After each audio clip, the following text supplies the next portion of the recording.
Post-war Dutch cleanser, famous for chasing dirt, presents Nick Carter, famous for chasing crime.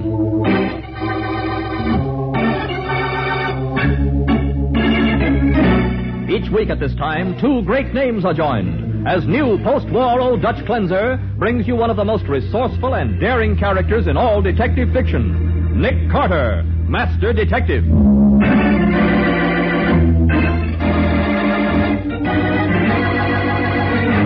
Well, Patsy, at last I know the name of the killer, how he murdered his victims, and why. Well, then let's go.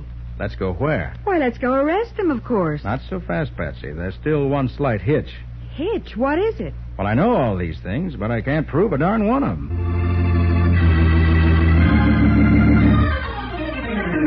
And now, the case of the Salesman of Death. Today's exciting adventure starring Lon Clark as Nick Carter. Brought to you by new post-war Old Dutch cleanser. As our story opens, Nick Carter is just completing a telephone conversation with a would-be client. I understand, Mrs. Gordon, but... Yes, but if you don't... All right, Mrs. Gordon, I'll come out right away. That, Patsy, was the rich Mrs. Benjamin Gordon of Park Avenue on Newport. Oh, you mean the one who gives so much money to charity and is mixed up in the East Bay Boys Club? That's the one. Well, what's with her? Seems someone wrote her a threatening letter, so get your hat. She's waiting for us. I've already got it, Nick, but, just what did this mysterious someone threaten Mrs. Gordon with, anyway? Apparently, someone is trying to kill her by prayer.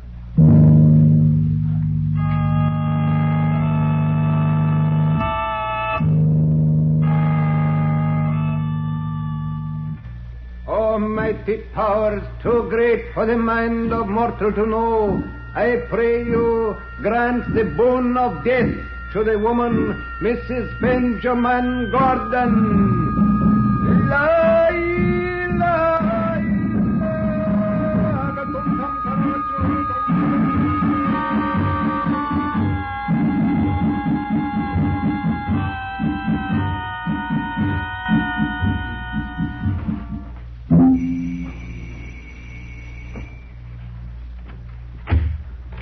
Oh, come in, Mr. Carter. Mrs. Gordon is expecting you. Thank you. I'm Albert Farmer, Mrs. Gordon's secretary. This is Miss Bowen, my assistant. Oh, how do you do, Miss Bowen? How do you do? In here, please. Sorry, I dropped my cane. I got it.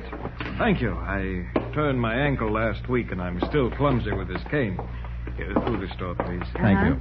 Mrs. Gordon, here's Mr. Carter and his assistant, Miss Bowen. How do you do, Mrs. Gordon? How do you do? How do you do? See, Andy, I told you you'd still be alive and kicking when Mr. Carter got here. Be quiet, Blake.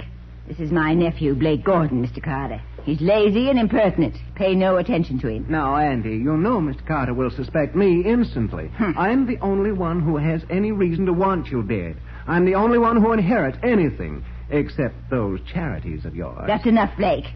Well, Mr. Carter, you certainly took your time. I could have been dead before you got here. The time seemed longer because you're so upset, Mrs. Gordon. Of course I'm upset. Now, over the phone, you mentioned a letter. Yes, that horrid letter. Give it to him, Albert. Here it is, Mr. Carter. Thank you. Cheap envelope. Addressed on a typewriter, huh? But it has a return address. People who write threatening letters don't usually give their addresses. No, they don't. Temple of Thought, 5138 2nd Avenue. That's the worst slum district in the city. What in the world is the Temple of Thought? Oh, no. Let's see what the letter says. Uh-huh. Dear Mrs. Gordon, I'm happy to inform you that the boon of death has been requested for you. Oh. I've begun to pray for your release from life in accordance with the ancient ritual. I advise you to put your affairs in order so that you may enter into the peace of eternity with a free mind. Signed, Rama, High Priest of the Temple of Thought. Well, I've seen threatening letters before, but this certainly beats them all. I feel sure it's from a crank. Don't you agree, Mr. Carter? Not necessarily, Mr. Farmer, though it certainly is worded curiously. My theory is that Williams, the chauffeur, is behind this, Andy. Remember, when you discharged him last week, he threatened to kill you. We're not interested in your theories, Blake. Mr. Carter, you must catch this Rama person and lock him up immediately. All right, I'll call on him right away and see what he's up to. Have you notified the police? The police? No. I'm relying entirely on you. Albert. Yes, Mrs. Gordon. Go upstairs and make sure there are no prowlers lurking about. Certainly, Mrs. Gordon. And I'm going up and lock myself in my room until this Rama person is dealt with. I don't think you're in any real danger, Mrs. Gordon, but... Well, it can't do any harm to take precautions. All clear, Mrs. Gordon. Then I'm going upstairs. Blake, you will see Mr. Carter and Miss Bowman to the door. Righto, Andy. I hope you can ease the old girl's mind. You see, her bark is worse than her bite. Why, she's given away... That's Mrs. Gordon. What happened? She's falling downstairs. Oh, She fell all the way to the foot of the stairs. she isn't moving, Nick. What is it? What's happened to Mrs. Gordon? She fell down the stairs. Miss Carter, is she... Sorry, Mr. Gordon.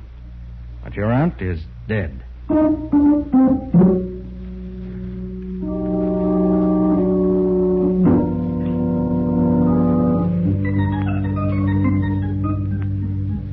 Now, look, Nick, I've been in the Homicide Bureau for 10 years, and I've never heard of anyone getting prayed to death.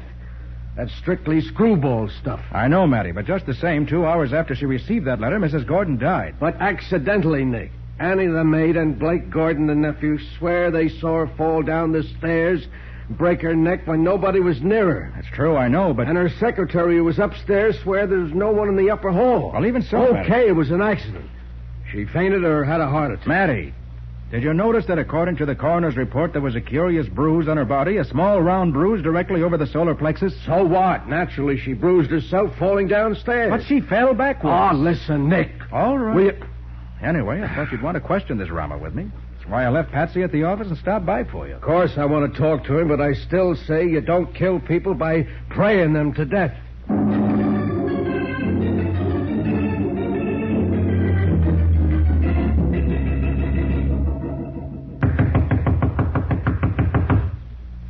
Well, no answer. Maybe Mr. Rama has beat it. I doubt it. Let's try the door. Okay. Hey, it ain't even locked. I suppose we see what a temple of thought looks like. All right. Oh, brother. What a joint. You can say that again. That old loft all fixed up with red velvet curtains and funny-looking idols. Somebody certainly likes Oriental incense. You wish to see Rama, high priest of the Temple of Thought? Hey, where did you come from? From behind the curtains. I was meditating and could not answer your knock. You, Rama? I am Rama, and you are the police. What, You have come to question me about the death of Mrs. Benjamin Gordon. Hey, how do you know she's dead? Ain't been announced yet? The spirits arranged for me to be informed. It was I who killed her. Oh, you're admitting it, huh? I am not admitting it. I am stating it. Then you're confessing to murder. Now you're being ridiculous. It is not yet a crime to pray for someone to die. Got us there, Matty. No. I thank you for realizing the obvious. We're not here to charge you with murder. We want information. Rama has no secret. Then suppose you explain what you're up to, and fast. I am an Oriental mystic. It happens I know a rare and ancient Eastern prayer that frequently brings death within a very short time. You mean you're in the business of selling death? Yes, but quite legally. Well, of all the... There are many people who desire someone's death. Sure, but... They come to me and pay what they can. I provide the death prayer. I make no guarantee, but if death does not occur within 1 year, I refund the money. It is a simple business transaction. Just how many times have you been successful to date? More than you will believe. I will give the names of 6 persons who I have provided with death. You may check them for yourself. You're darn right we will. Suppose you tell us who it was that ordered Mrs. Gordon's death. I do not know.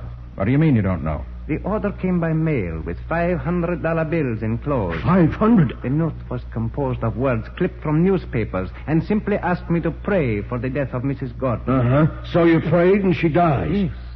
So the transaction is closed. Why, you ought to be... Pardon me. Hello? Yes, this is Rama speaking. Thank you. I was sure you would be satisfied. I understand. Goodbye. Hey, who was that? That gentleman was the client who ordered Mrs. Gordon's death. What? He said that he is highly pleased with my services and is sending me an order for a second death prayer tomorrow.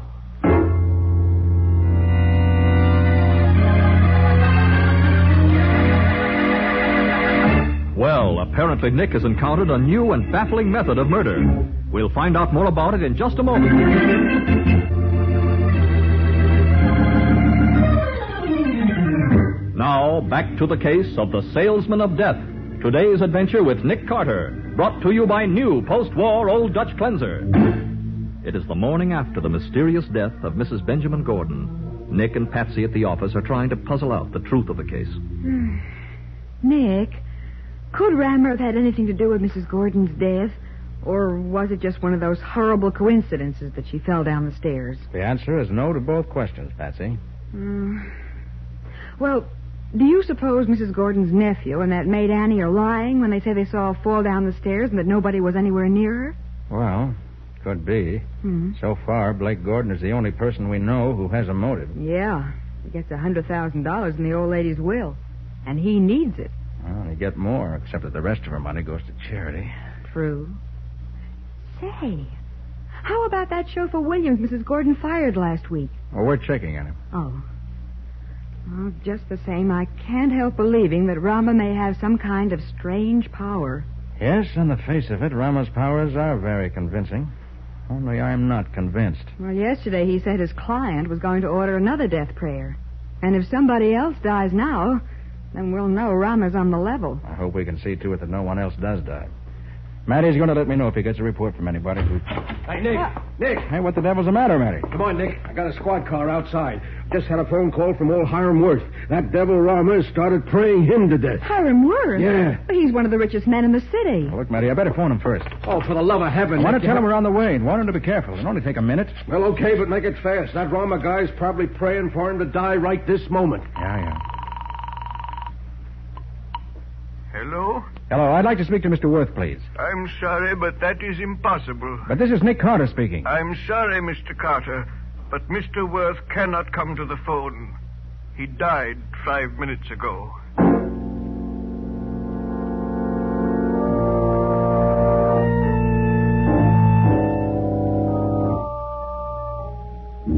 Look, Gibbs, you say that after Mr. Worth read that letter from the high priest Rama, he phoned Sergeant Matheson and then stayed in his library with you on guard outside. Is that right? Yes, sir. And no one came near him? No, sir, not a soul.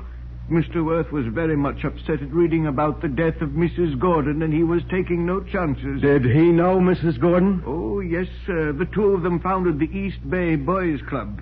Mr. Worth was chairman of the Board of Governors, and Mrs. Gordon was treasurer. I see. In fact, they had an appointment to meet only today to look into its affairs.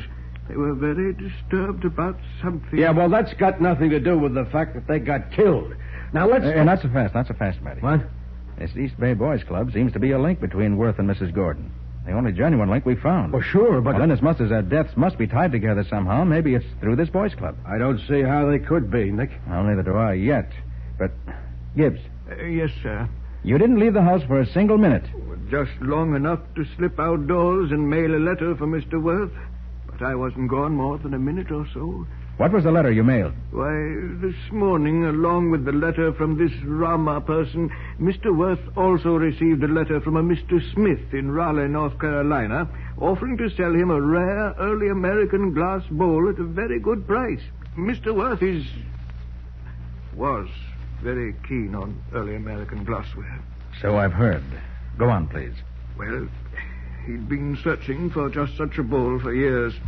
In fact, only last month he wrote Mrs. Gordon, who also collects glassware, asking her to sell him the bowl she owns. She refused. So you see, he was delighted to learn that one was for sale. And while he was waiting for you, he made out his check, sealed in the self-addressed envelope Mr. Smith enclosed, and sent me out to post it immediately. Which you did, huh? And when I returned, Mr. Worth was perfectly all right. But 5 minutes later, he cried out. I rushed in. There he was, slumped across his desk, dead. Gibbs, I'd like to see the envelope the letter from this Mr. Smith arrived in. Yes, Mr. Carter. It ought to be right here. Yes, here it is. Mm-hmm. Hey, Matty, look at this. What? The return address is Raleigh, North Carolina. Why, this envelope was postmarked right here in the city. Then it's a phony. Yes, Matty, a very deadly phony. Unless I miss my guess, whatever killed Hiram Worth is in the U.S. mail, and we can't get it back.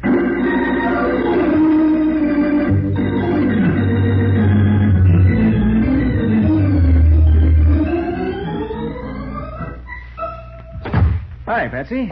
Well, you look pleased with yourself. I am. Last, I'm making some progress. Oh, such as what? Discovered that the finances of the Bay Boys Club are in bad shape. Really? Yes, ma'am. And my guess about Hiram Worth's death has been proved correct. Huh? He was killed by poison mucilage on the flap of that letter he sealed just before he died. But, Nick, how did you get hold of that letter? Fortunately, Hiram Worth was a very methodical man. Uh-huh. He put his return address on the envelope when he sealed it. Oh, so when the post office couldn't deliver it back to the fake address written on it, it came right back here. Right. And an analysis showed that there was enough poison in the mucilage and the flap to kill 3 men. Yeah, but who sent the letter, Nick? Rama? I'd guess the man who hired Rama didn't trust Rama's powers any more than I do, and decided to help them out a little. Uh-huh. Have you any idea who he is? Logically, only one person could have done it. Oh, but logic isn't proof. No, it isn't. I haven't any proof yet. And that means we'll have to make him trap himself. Trap himself? How? I have a plan in mind.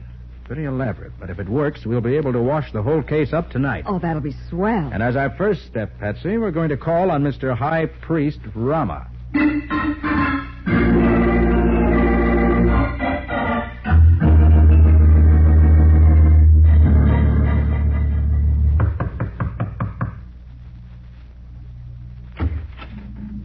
It is Mr. Carter and his attractive assistant. Please to enter the Temple of Thought. Thank you. What's that record you're playing? It is the ritual drum which signals the unseen powers that I command. The powers of death. You mean you're praying somebody else to death now? It is so. This morning my new client wrote in closing still a third order. And may we ask who this new victim is to be? You may indeed. I was just about to inform you. The drums of death, Mr. Carter, are beating for you.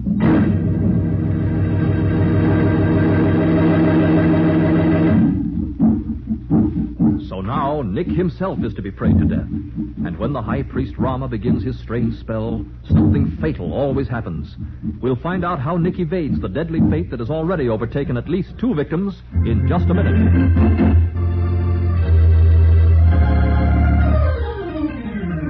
And now for the conclusion of the case of the Salesman of Death.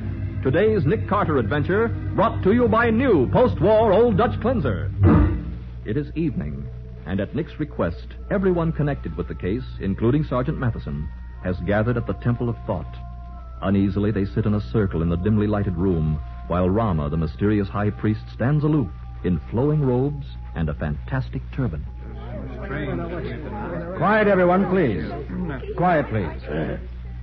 I know you're all wondering why I've asked you to come here. Well, the answer is that one of you is responsible for the deaths of Mrs. Gordon and Mr. Worth. With Rama's help, we're going to punish that person. Before we begin, I want to be sure you're all here of your own free will. First, Mrs. Gordon's nephew, Blake Gordon. Right home, Miss Carter.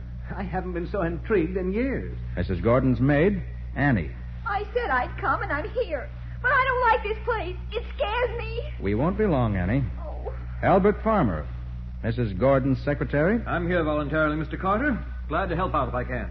Ann Gibbs, Mr. Worth's valet. I'm here because you asked me, Mr. Carter. I don't like it, but if it will help avenge Mr. Worth's death, I'll stay. And last, Williams, Mrs. Gordon's former chauffeur. Sure, I'm here my own free will. I shut off my mouth when the old lady fired me, but I never touched the old battle axe. I'm here to see I ain't framed. Then we can get going. One person here tonight used the strange and mysterious powers of Rama to bring death to 2 people. It's only simple justice that we should use Rama's mystic powers to bring punishment to that person, who, it seems, cannot be touched by the law. Hey, look, Nick. Wait a minute. Silence, please. Rama, Rama is at your service. begin the prayer of punishment for the one who paid you to bring death to Mrs. Gordon and Mr. Worth. Rama will invoke the ancient ordeal by fire, used for 10 times 10,000 years to make the guilty known to his fellows. Slowly the blood in the guilty one's veins will come to a boil. He will feel his skin on fire. Heat will envelop him. And if he does not speak, he will die screaming in madness. You can't be serious about this, Mr. Carter. Really, no, that sounds absurd. Hey, Nick, for the love of Mike. Silence, please, everyone. I'm perfectly serious, as the guilty person will discover when the incantation begins to work. Rama, begin. Almighty powers beyond the knowing of mere mortals, your servant calls down the ordeal by fire upon the one who has willed the deaths of others. I begin the first drum of the fire ritual.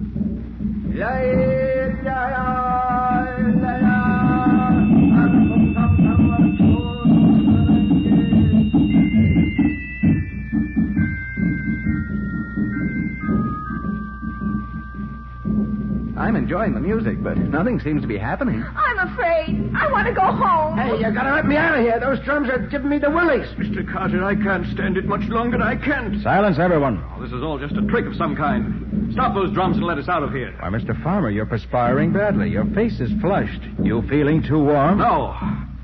No, of course not. But you're trying some kind of trick, and I've had enough. Stop those drums, I say. Rama, stop the drums. Turn on the lights. Rama hears and obeys, but the spell cannot be stopped.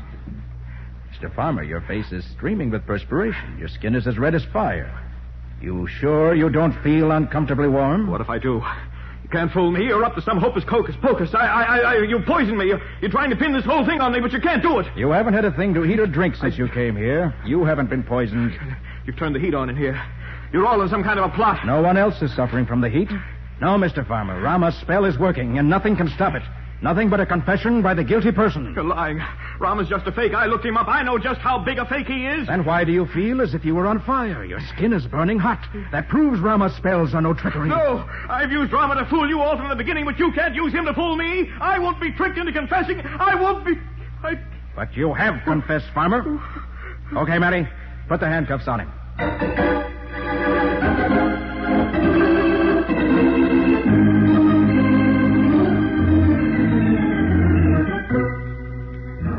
Now listen, Nick, I want a few facts out of you. And so do I. Facts? Well, you both heard Albert Farmer's confession after he realized he'd given himself away, and you know how he killed Mrs. Gordon. Yeah, sure. He hid behind the draperies at the head of the stairs, and when she got within a couple of steps to the top, he jabbed the end of his cane against her solar plexus as hard as he could. She fell head over heels down the stairs and broke her neck. Uh-huh. And she was in such a position that her nephew and maid who were downstairs couldn't see the cane. That's what made it look like an accident. Okay, that's that. And you already know how Farmer killed Worth with the poisoned envelope. And you also know the motive behind both murders. Well, sure. Albert said they were going to investigate the affairs of the East Bay Boys Club. Yeah, but what did he have to do with the boys' club? Well, think for a minute. Mrs. Gordon was treasurer of the charity. Okay, but... Now, would a woman as old as Mrs. Gordon do the actual work herself? Why, of course not. She'd give the job to someone else. And the natural person for her to pick would be her secretary. Then Albert handled all the money she and Worth contributed. Right. Yeah. And he managed to steal about $30,000, as I discovered by checking the books. Yeah, but Nick, why were you so sure Albert was guilty? Because of that fake letter to Mr. Worth. It had to be sent by someone who knew Worth wanted a bowl such as the one described in the letter. And also knew he wanted it so badly he'd be sure to answer by return mail. Yeah, I see what you mean. Now, Gibbs, you remember, told us Worth had written Mrs. Gordon asking her to sell him the antique bowl she owned. Uh-huh. So she knew he wanted a bowl, Gibbs knew it, Worth knew it, and the person who handled Mrs. Gordon's correspondence knew it. In other words, Albert Farmer. But that still wasn't proof. That's why I had to use an elaborate psychological third degree on Albert in order to trick him into confessing. He used Rama to confuse us, so I used Rama to confuse him. Well, Nick, does Rama really have any supernatural powers? Of course not. Albert was simply using him for camouflage. Rama's just a clever faker who thought up this death prayer racket about a year ago. But if Rama's a fake, what happened to Albert there tonight? That, Patsy, was psychology, not magic. Psychology? Sure. Albert Farmer came to the Temple of Thought feeling he could bluff his way through anything that happened. But fear finally caught up with him. You mean that even though he knew Rama was a phony, he started to think all that incantation baloney might work? Maybe. In any case, Farmer began to feel trapped. He got uneasy, nervous, his blood pressure went up. And then when you started to give him the business... Then the heat was really on. He couldn't take it any longer, broke out in a cold sweat, and then made a slip. After that, getting a confession out of him was duck soup. Nick, I got to hand it to you. You sure figured out a new way of turning the heat on a killer.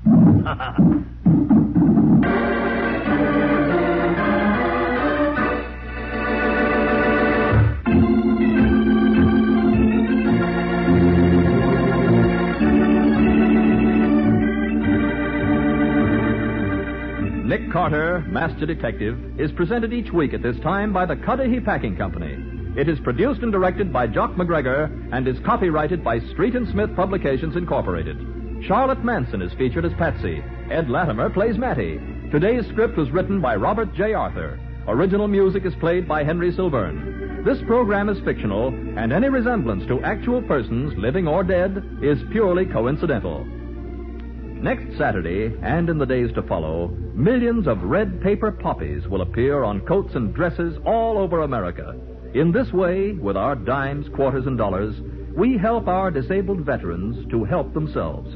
We let them know, too, that we have not forgotten the sacrifices they made for us. So buy a poppy. Show that you remember. This is Michael Fitzmaurice saying, when minutes count, use new post-war Old Dutch Cleanser.